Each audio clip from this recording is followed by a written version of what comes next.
Hello, everybody, and welcome to Sake Revolution. This is America's first sake podcast. I am your host, John Puma from the Sake Notes, the administrator over at the Internet Sake Discord, as well as the Reddit r/sake community, and the guy on the show who is not a sake samurai. And I am your host, Timothy Sullivan. I am the Sake Samurai. I'm also a sake educator, as well as the founder of the Urban Sake website. And every week, John and I will be tasting and chatting about all things sake, and doing our best to make it fun and easy to understand. Fantastic. Tim, you know what's fun? Well, my favorite time of the year is my birthday. What about you? Birthdays are great. Christmas is also good, but we're going to go with birthdays today because, in a way, our guest today is celebrating a birthday of sorts. Oh, that's great. Who is it? It is Shinobu Kato of Kato Sake Works, whose brewery here in Brooklyn, New York, is celebrating their 1-year anniversary. Oh, I thought you were going to tell me Shinobu finally turned 21 and can drink legally now. I mean, I don't think that's ever stopped him, but... Fantastic. Well, let's welcome one of our local New York City sake brewers to the show. Welcome, Shinobu Kato. Thank you for joining us. Thank you very much for having me. Fantastic. Yeah.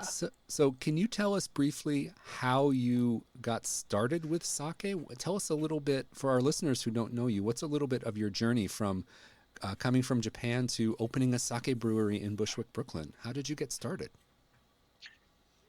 Sure. So, my sake career as a devoted drinker started way before 21, In Japan, legal age is lower than 21, but anyway.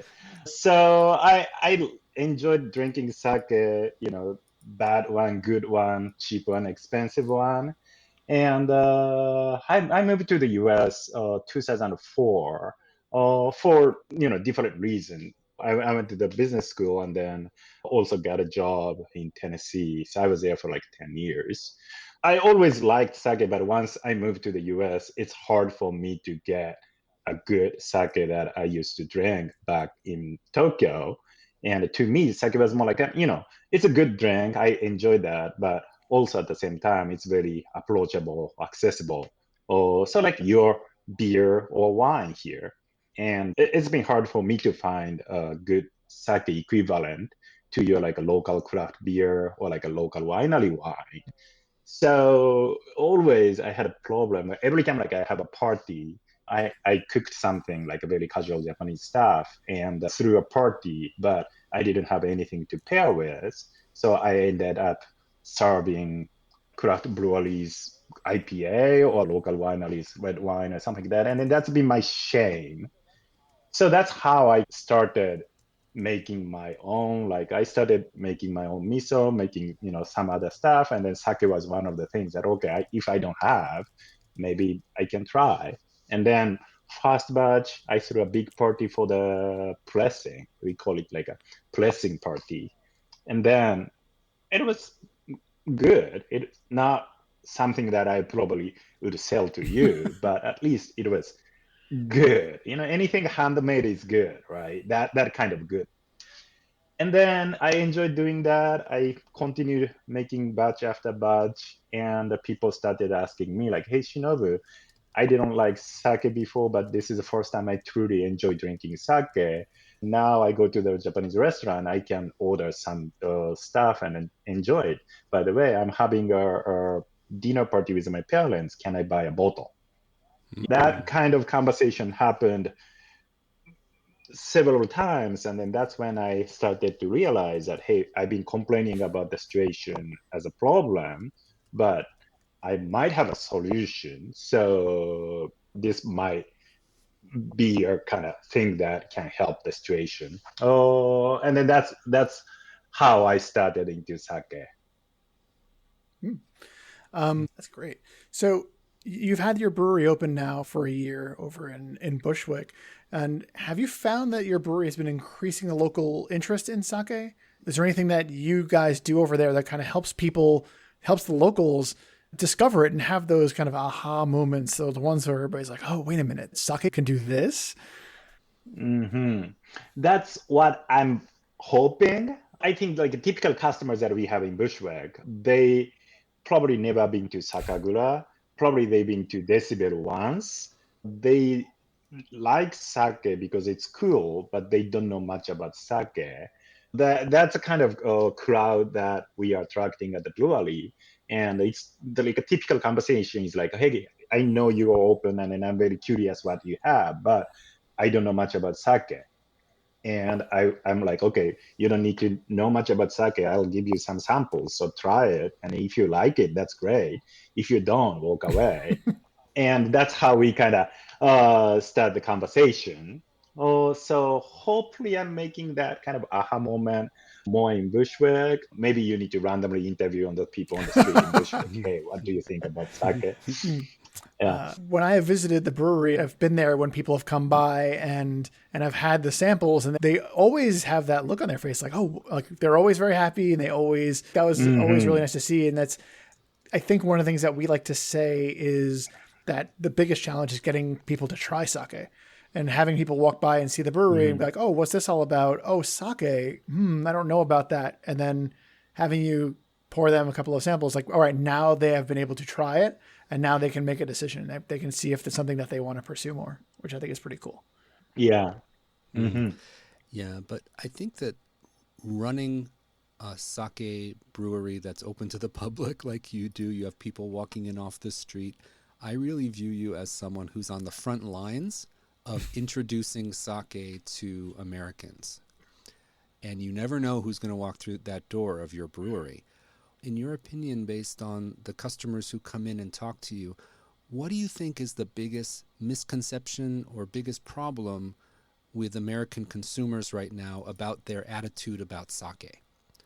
What is the biggest stumbling block for people that you've come across when they come in and talk to you about sake?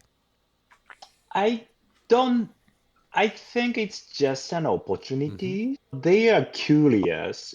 They are very much want to try if there's a moment, but that moment never happened to their lives. That's my guess. So every time I talk to the people on the street, they want to try. And once they try, they like it.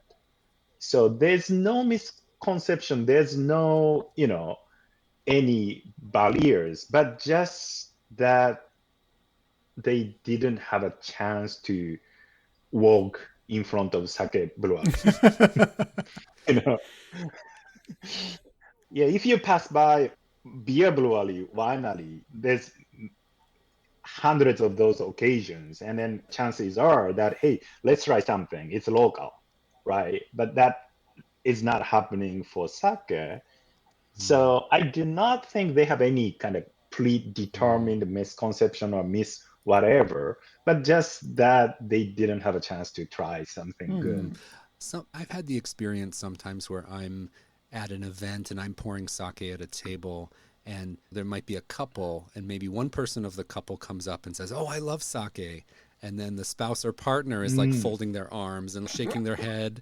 Have you had that experience where one person wants to come in your brewery and someone's not so into it? And have you won anybody over to sake? I think I had a couple of occasions like that. Yeah. Also, more often, it's more like a dog tried to come into the brewery. It is Bushwick. And the dog owners are like kind of, no, don't go in there. And we are kind of overly nice to the dogs so that we can attract humans too. And then they were like, okay, we don't know sure about sake. But I was like, okay, well, why don't we, since your dog is here, why don't you try? And then eventually they ended up buying like 2 bottles. That happened a couple of times. That sounds like a very Brooklyn kind of situation. Yeah. A lot of breweries have brewery cats. You have all of the neighborhood dogs. Yeah. In front of us is a park, and then that's not a dog park, but people use that as a dog park. Somebody told me that the dog walking group, like a dog owners group, they have a group chat, and then they know that we have a hot sake during the winter time. So they chatted each other like, hey, you go to Kato Sake and then grab a couple of hot sake for them. Yeah, that happened. I like that. Like, you're very like neighborhood focused in that way. Whereas Totally. like, literally the neighborhood dog walking group is gossiping about the sake they can get at your place. That's pretty cool. Yes, yes, yes. Do you think that American sake is developing kind of its own different style from what's going on over in Japan? Yeah, the things that's not exposed to the US yet, and then there's a lot of younger generation of the sake breweries in Japan. They are very innovative and creative, Mm-hmm. right? I only see them through the internet and in other medias, but what they are trying to do and what we are trying to do in the United States or outside of Japan, it's not that far Mm-hmm. different. Everybody is try to stick to the tradition and then push more towards how it's been done. While at the same time, there's much more around the sake making, and then there's like bunch of opportunities of the inspiration from beer world, wine world, other fermented food, everything. So that's another area that influence. And then I think the same kind of mixture of the creativity is happening both in Japan and US. Cool. So you think like all brewers have the same goal? Like everyone just wants to make good sake and get that out to people. So you think Mhm. that's the same in Japan and the US? I personally think that if we make more sake here is Mm-hmm. better. So brewing your sake is a good thing. Also helping other potential future sake Mm-hmm. brewers that helps to increase the market as more like a bottom Mm-hmm. up, right? So that instead of having just one neighborhood sake brewery in Bushwick, but we might have a neighborhood sake brewery in Long Island City, maybe not in Manhattan, that's too expensive, but something like that. Tim had his hopes up for a moment there.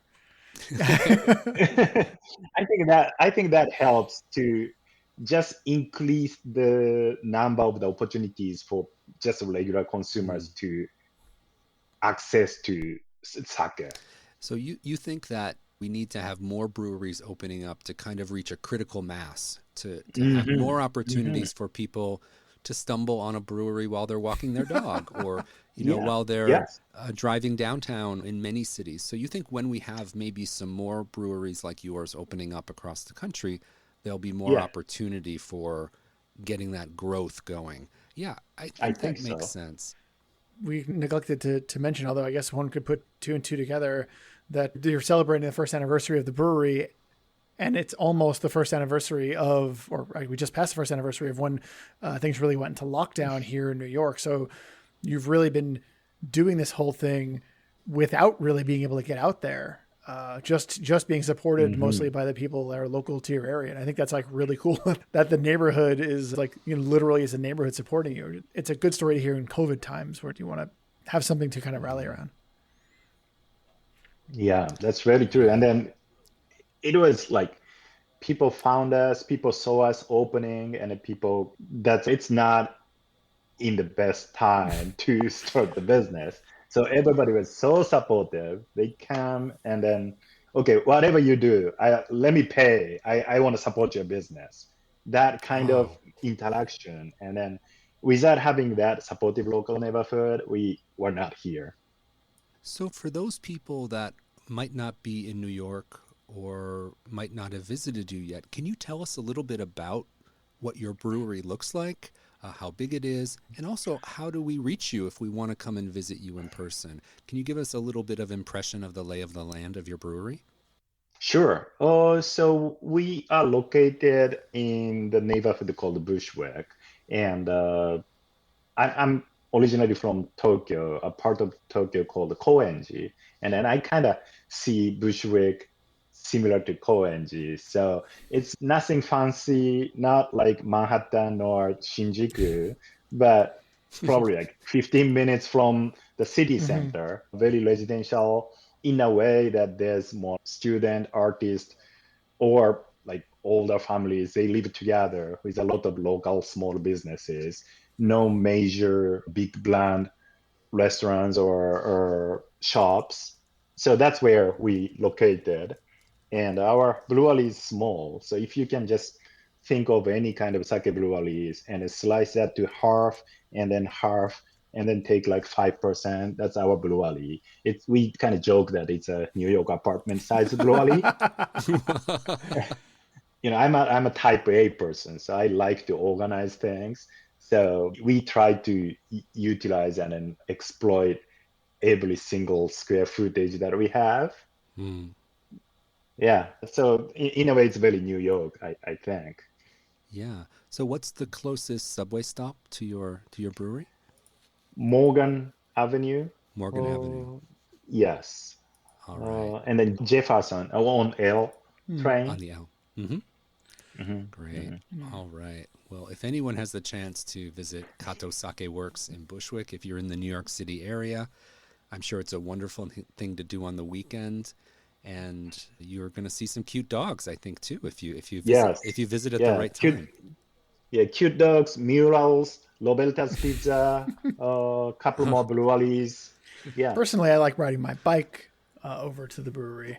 It's a nice little workout. You're burning off those sake calories. It's very important. Yeah. Also, we have a city bike docking station right next to us. All right, Shinobu. Now, we mentioned a few times it's your 1-year anniversary of your brewery. Congratulations. Thank you. You've brewed a very special sake to celebrate your 1-year anniversary. John and I were able to pick up a bottle, and we'd love for you to walk us through a tasting of this sake. And can you describe the bottle to our listeners? Because this is a very special packaging. We're going to have a photo of this bottle in our show notes. Can you describe the packaging you prepared for this bottle and tell us about what style of sake it is while John and I go ahead and open this up? Sure. So actually, we brewed this special sake for this podcast, but decided to name it as an anniversary and share with everybody else. So this is for this podcast. We're honored. Yes. This is our first Shizuku sake. And maybe, your listeners are very familiar with all the sake types, but Shizuku sake is a different type of the pressing method. So actually it's not pressing, it's just dripping. So the typical sake pressing method is more like a French press equivalent, while this one is more like a paper drip type of process. So no pressure put in the mash, so you get the finest drips of the sake. And of course, that's very inefficient. So you get just a fraction of the total yield by that method. So we did the wax seal because it looks like a drip, right? Yes. So it's kind of Shizuku thing. And because it's a cherry blossom time, the springtime, we made it like a flash pink label. Yes. And all our logos are more like a confetti for the celebration. But we never capped our bottles with a crown, like a beer crown for this dipping. So it was kind of us not knowing, hey, what to do, how do we do wax dip? And then it was a big mess. It was kind of fun mess, but it was a mess. I totally get it now that you mentioned, because the wax drips down the side when you do a wax seal on the top of the bottle. And Shizuku, that drip method is, as you mentioned, it's a pressing method where you just get what drips out of the bag, no pressure. And it's one of the most specialty styles of pressing that you can do. So it makes perfect sense you would use that for a special occasion. Now, can you tell us about the rice milling rate and the alcohol percentage and some of the other stats about this sake as well? Sure. We use the same 60% milled calories rice, which we use for most of our sake. And then alcohol is 16%. And what else do I need to tell? By the way, this Shizuku style was one of my aha moment sake. Yeah, back in Tokyo. By then, I only had like bad sake before, like a college kid sake. And then at that time, my boss was a sake connoisseur at my first job. And he was like, hey, Shinobu, you only had bad sake. You have to know good sake. So he took me to a nice izakaya, and that was Shizuku sake from Kokuryu in Oh. Fukui. Oh, wow. Ooh. Yeah. Yeah, that was like a limited release bottle. And then I think one glass was like $20. It was expensive, but thanks to Japanese seniority system, my boss paid all the bills. I didn't have to order. So I got a good sake, and that sake was my kind of turning point that, oh, I like sake. Hmm. Well, Tim, have you been able to pour yours? Yes, I got my seal wax removed. I got the bottle open. So I'm going to go ahead and give this birthday sake a good smell. So it smells quite a bit fruity, Yeah. I think. Yeah. For me, there's also a little bit of bubblegum smell too, which indicates that there might be a hint of sweetness. I don't know if you measured the SMV on this sake or not. I haven't tasted it yet, but my mind is saying there might be just a hint of sweetness up front, just based on the smell. But it has a lovely, very gentle tropical fruit aroma. It reminds me kind of almost like a springtime aroma. There's also for me, I don't know if you think this, John, or not, but almost like that smell you get fresh cut grass or kind of like spring meadow smell, just a hint of something herbal too. It's not that tropical fruit that's overpowering papaya or pineapple. There's a little bit of fruitiness, a little bit of springtime cut grass, and then I get just a hint of something sweet and fun like bubblegum. I definitely cannot unsmell the bubblegum now that you've mentioned Now it. that I've said it. It's one of those things like you have something on your head, you can't quite put your finger on it, and then somebody says something, you're like, oh, that's it, and that's exactly what just happened to me. Yeah. So I've had a sip, and it's not all that sweet. It's got really good balance, but it's very soft. The acidity seems quite low and gentle. Yeah. Really overall like this soft, John knows I love my word pillowy. Pillowy impression. Pillowy, yes. Yeah, so overall soft impression, and the finish is pretty dry and clean. Would you agree with that, Shinobu? Yes, yes, yes. So I think this is the magic of the drip plus. It kind of only takes the good flavors Right. and then leave anything kind of harsh out. Yes. Yeah, if you squeeze sake too much, you can get bitter flavors, you can get sharp alcohol, and it can be really unpleasant. That's why the very last pressings, when they're really squeezing sake very hard, that's not the most desirable part of the sake. So when you do the no pressure drip, this Shizuku drip or trickle sake, you really get the softest, roundest part of the sake. And I think that comes through here. The acidity seems very low, very soft and round. Yeah, I'm really enjoying this as well. It is really nicely balanced. That's really good. Yeah. Now, Shinobu, I Yes. know that a bottle that is made using the Shizuku or the drip method, this has to be limited supply because you can't make large volumes of a sake this special.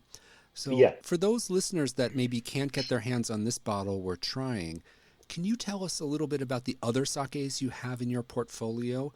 If this one's not available for visitors or people who see you online, what other sakes do you offer that people can try? Tell us a little bit about those.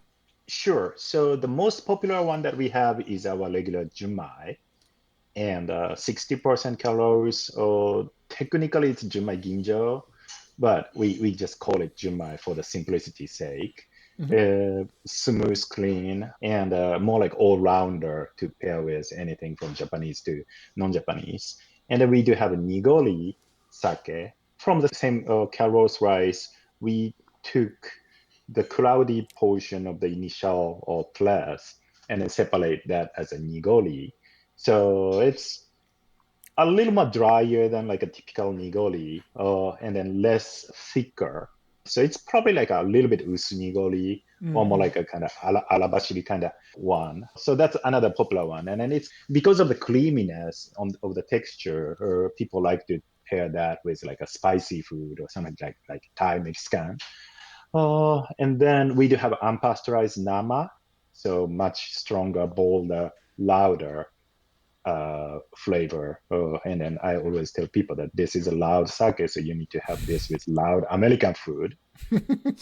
Yeah, like Roberta's Malinaza pizza with like a stinky stuff on it.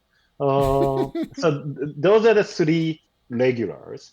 And then we have Kimoto, that's more like a little bit wilder than our regular ones. So do a lacto fermentation first, and then that's a bit of the wild fermentation before we pitch the yeast, right? So there's a complex funkiness at the background a little bit.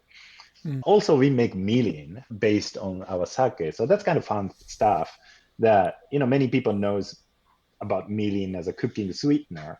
So we just made a drinkable milling just because, like my wife's mom drinks milling at the kitchen as a kind of while cooking, and then that's kind of good drinking alcohol. So I just wanted to make a real drinkable milling. So as a sake maker, do you have any kind of like dream project, something that you want to do that you haven't gotten a chance to do yet? Obviously you've gone and one of your pilot projects was a Kimoto, which has now become something that is a part of your regular offering. You've now made a Shizuku. What haven't you tried yet? What should we expect from you in the future?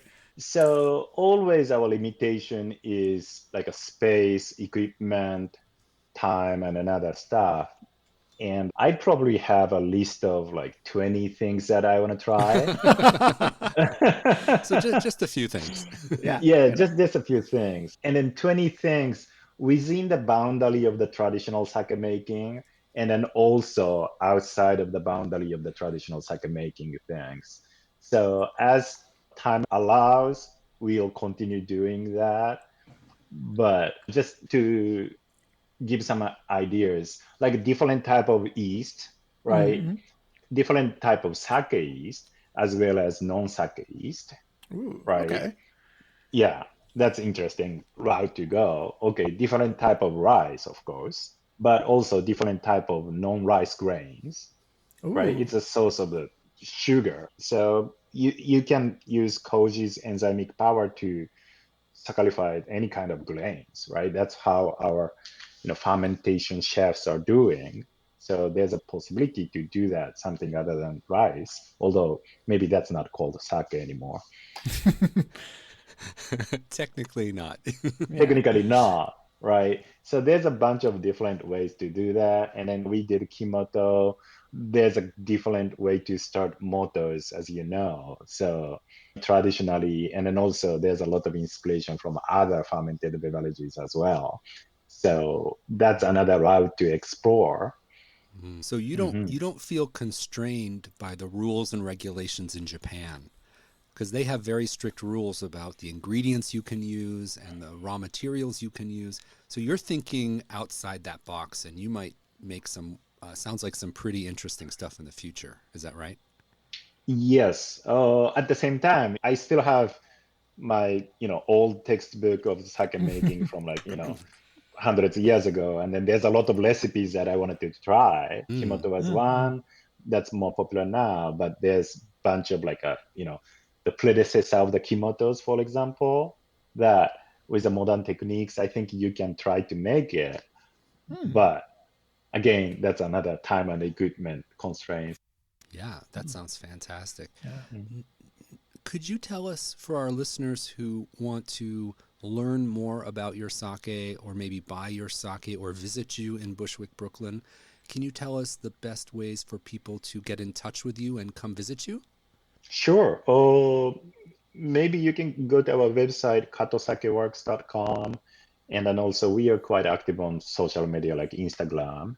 So that's how we try to update people. And then if you live nearby, just stop by. We are there. Although our official business hour is Wednesday to Saturday, Sunday, but since we are there making sake every day, if you see somebody's in there, just knock the door, and we love to talk about sake, or we love to give you some samples or talk with your dogs. So katosakeworks.com. That's probably the best way to get in touch with you. Now, yes, John, I don't know about you, but I've been sipping on this Kato Sake Works Shizuku, and I'm really, really enjoying this. It has a disappearing quality, I'm noticing, or it is disappearing into my mouth. So this is very soft and easy drinking. So thank you so much for sharing this sake with us. you're very welcome. Thank you again, Shinobu. Do you have any message for our listeners who are mostly sake beginners? What would you like them to know about sake or about you? So thank you for having me for the podcast, John and Timothy. And whoever who hasn't been to our brewery, we are a small brewery in Bushwick, and I'd love to have you over. If you have been to us, you're part of the small community support people who made us still brewing after 1 year in the pandemic. So thank you so much, and hope to see you again soon. That's fantastic. Yeah. I want to thank Shinobu Kato from Kato Sake Works for joining us today on Sake Revolution. And of course, I want to thank our listeners as well. We really do hope that you're enjoying our show. If you would like to show your support for Sake Revolution, there's one way you could really help us out. Please take a couple of minutes, and if you don't mind, leave us a written review on Apple Podcasts. It's a great way for us to get the word out about our show. And after you're done leaving your review on Apple Podcasts, please go and tell a friend, and then subscribe, and then ask your friend to subscribe. And this way, every week when we release a new podcast, it will show up on your device of choice without you having to do a single thing, and you will not miss a single episode. And as always, to learn more about any of the topics we talked about in today's episode, or any of the sakes we tasted, please visit our website, sakerevolution.com, and you can check out the detailed show notes. And if you have sake questions that you need answered, you have sake brewers that we need to talk to, if you want to find out what kind of dogs visit Kato Sake Works, please reach out to us at feedback@sakerevolution.com. So until next time, raise a glass, gentlemen. Please remember to keep drinking sake and Kanpai.